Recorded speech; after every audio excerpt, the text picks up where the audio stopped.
En aquel tiempo Jesús recorría todas las ciudades y aldeas, enseñando en sus sinagogas, anunciando el evangelio del reino y curando todas las enfermedades y todas las dolencias. Al ver a las gentes se compadecía de ellas, porque estaban extenuadas y abandonadas como ovejas que no tenían pastor. Entonces dijo a sus discípulos: la mies es abundante, pero los trabajadores son pocos. Rogad pues al Señor de la mies que mande trabajadores a su mies. Y llamando a sus 12 discípulos, les dio autoridad para expulsar espíritus inmundos y curar toda enfermedad y dolencia. Palabra del Señor. Hoy es el día del Santo Cura de Ars y por eso las lecturas no son las propias del viernes de la 17ª semana del tiempo ordinario, sino que son las que la Iglesia ofrece para celebrar esta fiesta de un santo muy querido, me imagino, por no sé si por todos los sacerdotes, pero sí por muchos, y también muy querido por parte del pueblo de Dios, ¿no? Un modelo de sacerdote. Y no era precisamente un modelo de elocuencia. Sabemos por la historia que intelectualmente era un hombre limitado, que sus formadores en el seminario prácticamente le aprobaban con la nota mínima, le permitían pasar el curso, porque a todos, desde que entró en el seminario, le conmovía su bondad. Este señor será un hombre sencillo, que podrá ser un párroco rural y no un predicador de campanillas, pero es muy bueno. Y no vamos a perder una vocación así porque intelectualmente el hombre no llegue a más, ¿no? Y por eso le mandaron a una aldea, se ordenó y le mandaron a una aldea. Era uno de esos sitios donde nadie quiere ir, donde la carrera eclesiástica no se hace. Bueno, y se fue a la aldea, ¿no? Y el hombre bueno como era, pues empezó a hacer lo que hacen los hombres buenos que tienen fe, que es rezar por su pueblo, pasarse muchas horas ante el sagrario y estar en el confesionario. Y la gente pues acudía no a escuchar los grandes sermones, sino a ver a un hombre bueno, a tocar a un hombre bueno y también a aconsejarse por un hombre bueno. Su fama empezó a extenderse por toda Francia y acudían los nobles desde rincones remotos del país, desde París, por ejemplo, en aquella época en que tampoco es que cogías el AVE o tu propio automóvil y llegabas por una autopista, con esfuerzo, con sacrificio, acudían a estar con un hombre que les decía la verdad en el confesionario, pero se la decía con amor. Por eso la Iglesia le propuso como modelo de los sacerdotes. Creo que hoy, por tanto, la reflexión va en primer lugar para nosotros los sacerdotes. Cuando yo me miro a mí mismo y veo que no soy un hombre bueno, me avergüenzo. Y cuando miro a mi alrededor y veo que los confesionarios en general están vacíos, me da mucha pena, ¿no? No digo que todos los confesionarios estén vacíos, pero en general cuesta trabajo encontrar un sacerdote que esté confesando, cuesta trabajo. No sé si es porque no se cobra dinero, es el único sacramento que no lleva molumentos. Si hubiera dinero quizás estaría más lleno, habría más curas en el confesionario, no lo sé, pero es posible. O es porque los propios sacerdotes no creen en la confesión, o no hay tiempo, lo que sea, ¿verdad? Pero sí que hoy es un día para hacer un examen de conciencia, los sacerdotes, y preguntarnos los sacerdotes cómo estamos atendiendo a nuestro pueblo. De paso, también preguntarnos cómo estamos predicando, no solamente la forma, sino el fondo, qué estamos enseñando a nuestro pueblo, porque tú no tienes derecho como sacerdote a dar tus propias opiniones. Las otras opiniones, si las tienes, pues o te las guardas o te vas de la iglesia. Es decir, el pueblo acude a una iglesia católica a escuchar un sermón católico, no acude a la iglesia que tú has fundado. Ten valor, márchate y fundas tu iglesia. Hay ya tantas que a lo mejor hasta te va bien y te conviertes en un pastor de esos de las megachurches inglesas o norteamericanas o latinoamericanas con yates privados y con aviones privados y todo eso, bueno, pues oye, dedícate a eso, que a lo mejor te va bien.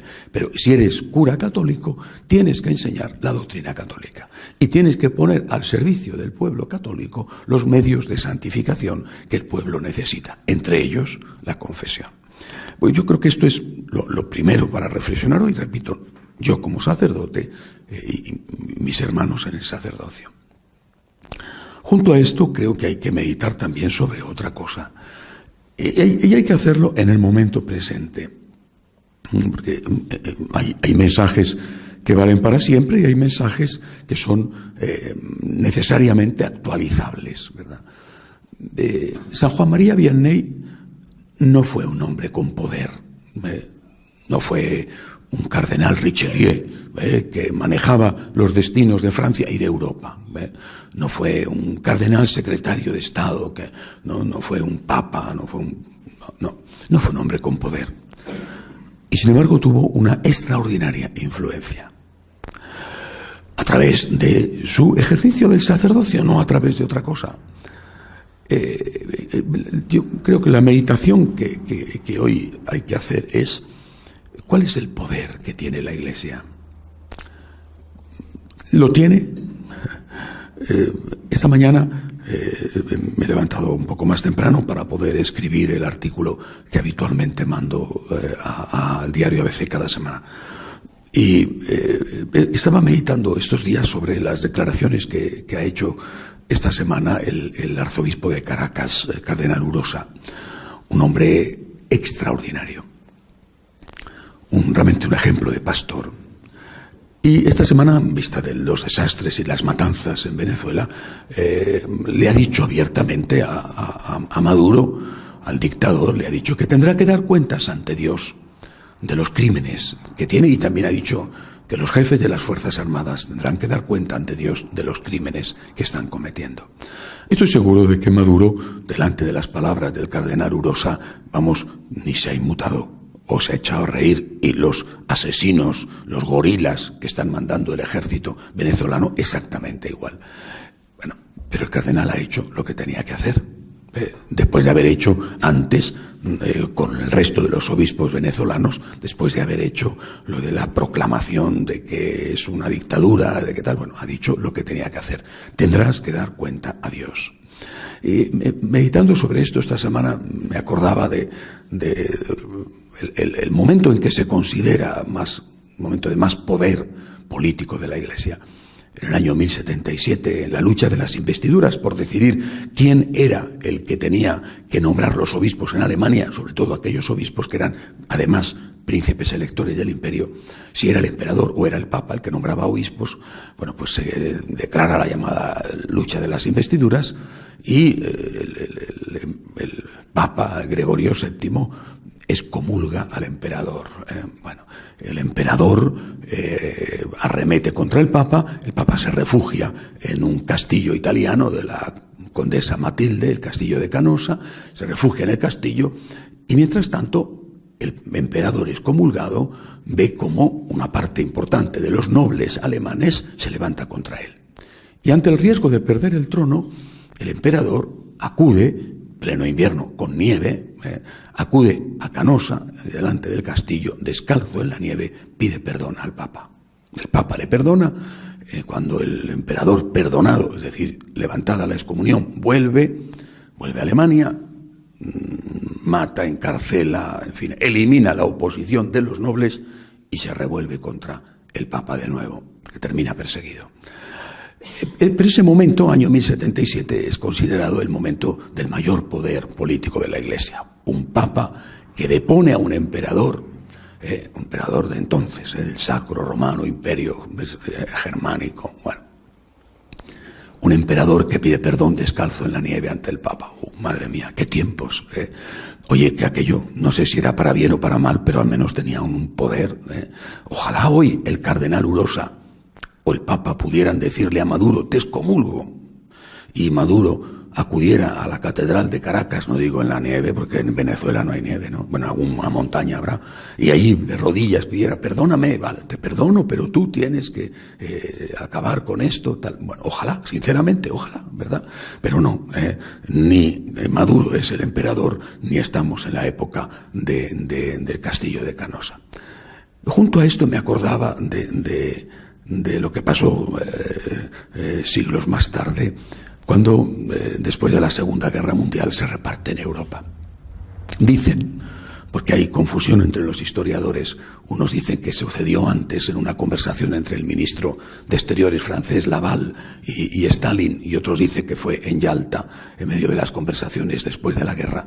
Dicen que Churchill, cuando estaban repartiéndose el mapa europeo y dejaban Polonia, Hungría, Eslovaquia, Chequia, se lo dejaban a los comunistas, dicen que Churchill dijo que qué le parecería al Papa esta situación, en fin, y que Stalin contestó: ¿cuántas divisiones de tanques, cuántas divisiones tiene el Papa?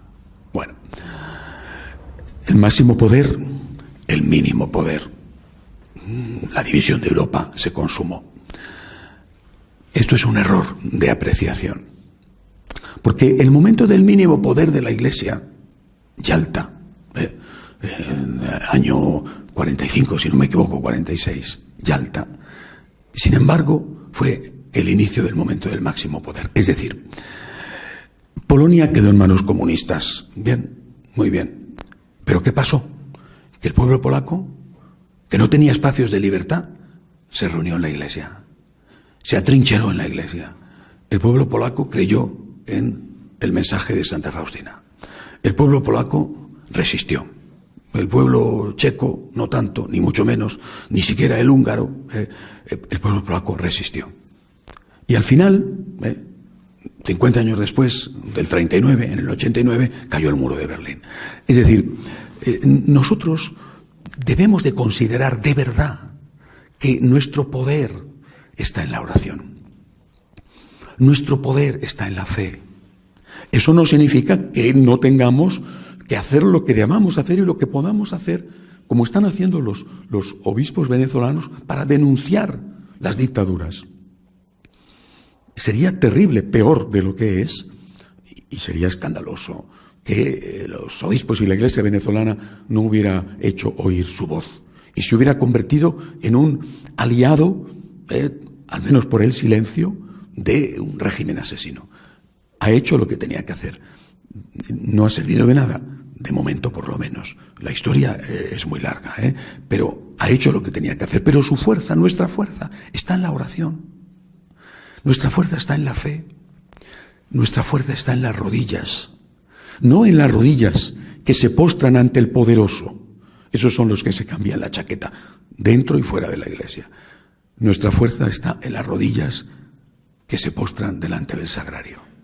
Y esto es la historia la que lo dice. Es decir, Canosa pasó, y además duró poco. El emperador fue un traidor que mintió, y cuando hubo conseguido el perdón, terminó por perseguir al Papa, que ya no pudo refugiarse en Canosa. Bueno, Canosa duró poco. Y Yalta duró 50 años, hasta el 89. Pero a Yalta no le vencieron las divisiones del Papa, que no tenía. No tenía divisiones, efectivamente no tenía tanques el Papa, pero tenía a los católicos polacos. Y repito, hoy el día de San Juan María Vianney, el cura de Ars, es un día para decirnos a nosotros mismos esto. Porque gracias a Dios no vivimos en Venezuela, ¿verdad? Gracias a Dios, lo siento por los venezolanos que están pasando un auténtico calvario. Pero tenemos nuestras situaciones, ¿no? Nuestros miedos, nuestras persecuciones. El secularismo es un enemigo feroz y la dictadura del relativismo actúa y nos imponen cosas terribles como la ideología de género. Y tenemos que actuar hablando, defendiendo, intentando conseguir apoyos en un sitio o en otro. Todo eso hay que hacerlo, pero sin engañarse. Nuestra fuerza está en la oración. Nuestra fuerza está en nuestras rodillas delante del sagrario. Cuando esto lo olvidamos, al final podemos convertirnos en un movimiento político más. Tenemos que actuar, tenemos que hablar, no debemos callar, pero nuestra fuerza está en la oración. El pueblo que ha perdido esto de vista es un pueblo ya derrotado. Nosotros tenemos de verdad la necesidad imperiosa en cada momento de la historia y en cada país de una manera de conseguir que las cosas mejoren a base de pedirle al Dios de la historia que sea Él quien actúe, y a veces actúa permitiendo grandes desastres para que se produzcan después momentos mucho más buenos y mucho más gloriosos. Hoy recordamos el poder de la oración de un hombre sencillo, de un hombre sin mucha cultura, sin mucha labia, pero un hombre bueno y sencillo. Este es el poder de la Iglesia. Pidámosle al Señor que no lo olvidemos nunca. De pie, por favor.